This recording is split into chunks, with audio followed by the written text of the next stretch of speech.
दोस्तों, नीतीश कुमार की party JDU में रायता फैल गया है। रायता भी ऐसा फैला है कि एकदम खट्टा बदबूदार। हालत ये हो गई है दोस्तों कि भरी प्रेस कॉन्फ्रेंस में नीतीश कुमार की पार्टी के नेता आपस में झगड़ रहे हैं और बीच प्रेस कॉन्फ्रेंस छोड़कर जा रहे हैं। सब कुछ मैं आपको तफसील से बताऊंगी दोस्तों, और साथ में आपको ये भी बताऊंगी कि नीतीश कुमार खुद कैसे उनके मिजाज बदले नजर आ रहे हैं। तो सबसे पहले सबसे इंपॉर्टेंट खबर बता देती हूँ। कल से नीतीश कुमार की पार्टी को लेकर तमाम तरह की खबरें आ रही हैं। दोस्तों, नीतीश कुमार की पार्टी के नेता या तो वक्फ संशोधन बिल को लेकर बयानबाजी कर रहे हैं या फिर उनकी पार्टी के नेता उनकी पार्टी छोड़कर जा रहे हैं। मतलब इस्तीफों की झड़ी लग गई है। अब इस पूरे के पूरे मुद्दे पर डैमेज कंट्रोल करने के लिए, ये बताने के लिए कि नीतीश कुमार कितने बड़े हितैषी हैं मुसलमानों के और सेक्युलर पॉलिटिक्स के कितने बड़े चेहरे हैं, एक प्रेस कॉन्फ्रेंस बुलाई गई। लेकिन जेडीयू की इस प्रेस कॉन्फ्रेंस में जेडीयू के नेता आपस में भिड़ गए। और तो और दोस्तों, हालत ये हो गई कि बीच प्रेस कॉन्फ्रेंस में नेता उठ कर जा रहे थे। हाँ, जेडीयू के नेता ही अपनी ही प्रेस कॉन्फ्रेंस छोड़कर उठ कर जा रहे थे और रिपोर्टरों से उसके बाद बचकर इन नेताओं को मुंह छुपाकर भागना पड़ गया। देखिए जरा वीडियो। 10 साल तक रही थी, क्या जकिया जाफरी को इंसाफ दिला सके? आप देखिए भागलपुर दंगे को क्या इंसाफ दिला सके? अरे आप माननीय मुख्यमंत्री श्री नीतीश कुमार जी ने हुनर योजना चलाई। उन्होंने सारा बीपीएससी के माध्यम से आपको डीएसपी बना रहे हैं। तो जितनी जानकारी मुझे मिली है उस हिसाब से मैं आपको बता देती हूँ। जो खबर मेरे पास आई है उस हिसाब से जो प्रेस कॉन्फ्रेंस थी, इस प्रेस कॉन्फ्रेंस में जानबूझकर गुलाम गौस, जो कि जेडीयू के एमएलसी हैं, 24 कुछ दिन पहले ईद के मौके पर नीतीश कुमार ने जिनको लालू यादव के घर भेजा था, लालू यादव के भी खास माने जाते हैं, उनकी मौजूदगी थी। इसके अलावा अशफाक करीम की मौजूदगी थी और अफजल अब्बास की मौजूदगी थी, जो कि शिया बोर्ड के चेयरमैन भी हैं। इन तीनों नेताओं को यहाँ पर बिठाया इसलिए गया था जेडीयू की प्रेस कॉन्फ्रेंस में क्योंकि ये तीनों नेता लगातार इस वक्फ संशोधन बिल के खिलाफ बहुत कुछ बोल रहे थे। ये दिखाने के लिए, ये मैसेज देने के लिए, ये परसेप्शन बिल्डअप करने के लिए कि देखिए ये जो इस्तीफों का दौर है और ये जो नेताओं की बयानबाजी का दौर है तो ऐसे ही है, और ये जो नेता इस बिल के खिलाफ बोल रहे हैं, हमने उन्हीं को प्रेस कॉन्फ्रेंस में बुला दिया। लेकिन बाद में स्थिति ये आ गई कि ये नेता उठ यहाँ से जाने लग गए। हुआ ये दोस्तों कि प्रेस कॉन्फ्रेंस में इन नेताओं को बिठाया गया लेकिन इनको बोलने का मौका नहीं दिया। पूरी प्रेस कॉन्फ्रेंस मैंने सुनी तो पूरी प्रेस कॉन्फ्रेंस में जेडीयू के केवल 2 नेता बोल रहे थे। इसके अलावा जो अगल बगल में लोग बैठे हुए थे, जेडीयू के ही थे सब, उनमें से किसी को बोलने का मौका ही नहीं मिला दोस्तों। इसके अलावा गुलाम गौस, अशफाक करीम, अफजल अब्बास, ये सब बस बैठे रह गए, इनको बोलने का मौका ही नहीं दिया। और उसके बाद जब कुछ और सवाल पूछे गए मीडिया द्वारा तो ये नेता उठ कर जाने लगे। आप देखिए इस वीडियो में आपको दिख रहा होगा, ये पीछे के नेता, अगल बगल के नेता उठ कर जा रहे हैं। प्रेस कॉन्फ्रेंस चल रही है अपनी ही पार्टी की और उठ कर जा रहे हैं। बाद में जितनी जानकारी मेरे पास आई है, रिपोर्टरों ने गुलाम गौस से बात करने की कोशिश की या इसके अलावा अफजल अब्बास से बात करने की कोशिश की कि भाई चलिए, प्रेस कॉन्फ्रेंस में आपको बोलने का मौका नहीं दिया आपकी पार्टी ने, तो हमसे बात कर लीजिए। होता है ना दोस्तों, प्रेस कॉन्फ्रेंस के बाद रिपोर्टर्स नेताओं से पर्सनली भी बात करते हैं अपने चैनल के माइक में, लेकिन इन नेताओं ने पर्सनली भी बात नहीं की। अच्छा, यहाँ पर दिलचस्प है दोस्तों कि जो एक प्रेस कॉन्फ्रेंस से पहले एक पूरा एक पत्र जारी होता है ना कि ये नेता इस प्रेस कॉन्फ्रेंस में शामिल होंगे, उसमें इन नेताओं के सिग्नेचर हैं, लेकिन ना तो इनको बोलने का मौका दिया और ना ही दोस्तों ये खुद बोले।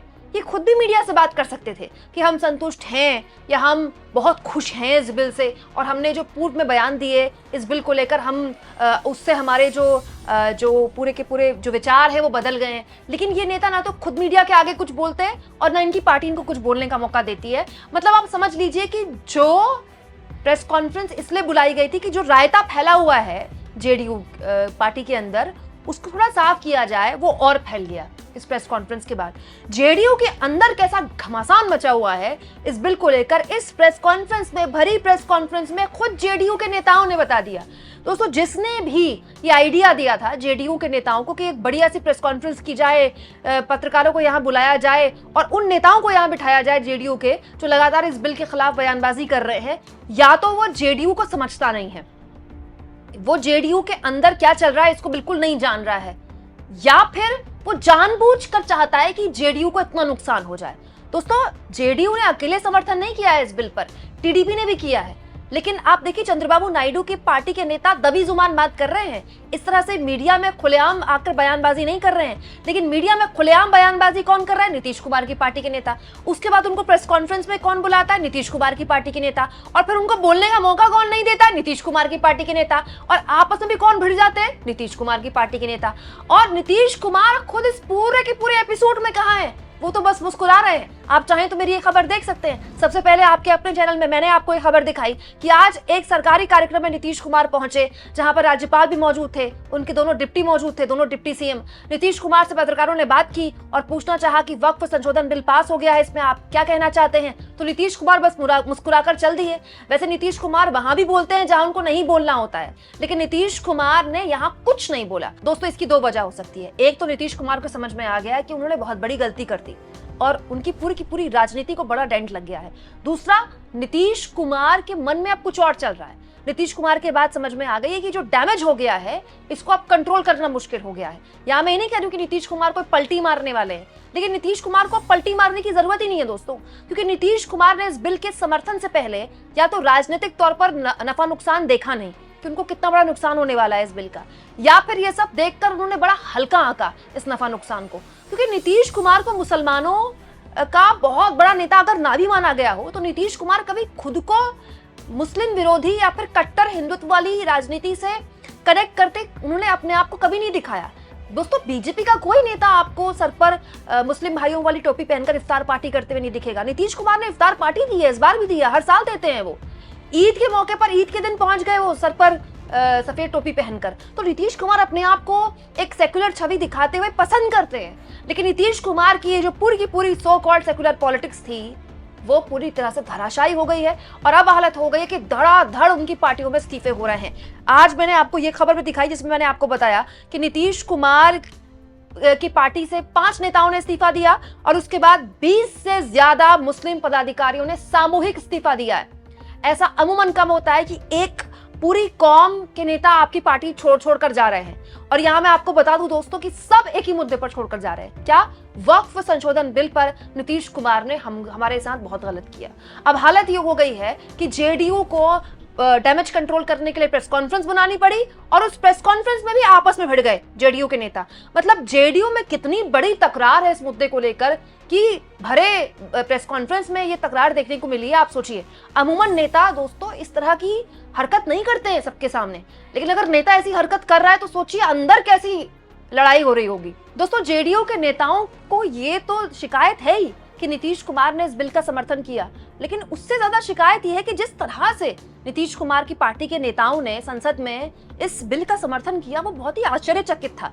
ललन सिंह जब बोल रहे थे तो मुझे बहुत हैरानी हो रही थी। मुझे तो ये लग रहा था कि कहीं ललन सिंह, जो कि नीतीश कुमार के बड़े राइट हैंड माने जाते हैं, वो कहीं मोदी जी की आरती ना उतारना शुरू कर दे, उनकी बलाई ना ले ले, क्योंकि ललन सिंह मोदी के बारे में ऐसे बात कर रहे थे कि संबित पात्रा भी नहीं करेंगे। ललन सिंह मोदी के चेहरे मत देखिए, मोदी के आप विरोधी हैं। दोस्तों, जेडीयू के नेताओं की जुबान में मोदी शब्द ज्यादा होता है और नीतीश कुमार का नाम कम होता है। लेकिन अब जो हुआ है दोस्तों, ये कहीं सुनी बात नहीं है।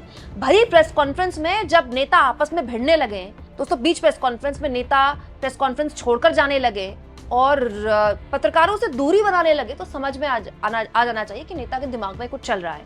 अच्छा, इसमें भी बड़ा कोइंसिडेंट देखिए कि नीतीश कुमार वक्फ संशोधन बिल पर कुछ नहीं बोलते हैं, वो भी चुप हैं और उनके सहयोगी भी चुप हैं। ना तो मुस्लिम नेता जो आज प्रेस कॉन्फ्रेंस में आए जिनको बिठाया गया, ना वो कुछ बोले, ना नीतीश कुमार कुछ बोल रहे हैं। और नीतीश कुमार की चुप्पी को लेकर हमेशा एक बात कही जाती है कि बोलते हुए नीतीश कुमार बिल्कुल ठीक है, लेकिन जब नीतीश कुमार चुप होते हैं ना तो वो बहुत राजनीतिक तौर पर डेंजर साउंड करने लगते हैं, क्योंकि जब जब नीतीश कुमार ने पलटी मारी है तब तक वो कई दिन तक चुप रहे हैं।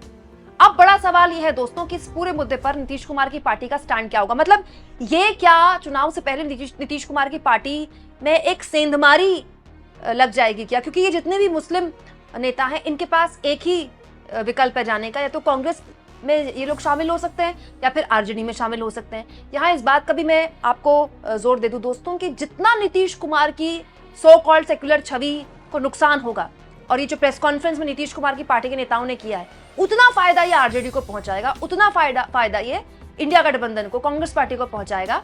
बिहार में। दोस्तों, बिहार की पॉलिटिक्स में आगे आप क्या होता देख रहे हैं? क्या ये एक मुद्दा बीजेपी को फायदा पहुंचाए ना पहुंचाए, जेडीयू को बड़ा नुकसान पहुंचाने वाला है? नीतीश कुमार की पॉलिटिक्स क्या इस एक फैसले की वजह से अधर में लटक सकती है? कमेंट बॉक्स में जरूर लिखें और जितना हो सके चैनल को शेयर करें, सब्सक्राइब करें और थैंक्स फॉर ज्वाइन। दोस्तों, ये 2 ऑप्शन है जिसके जरिए आर्थिक तौर पर भी अगर आप चाहें तो मेरे चैनल को जरूर सपोर्ट करें।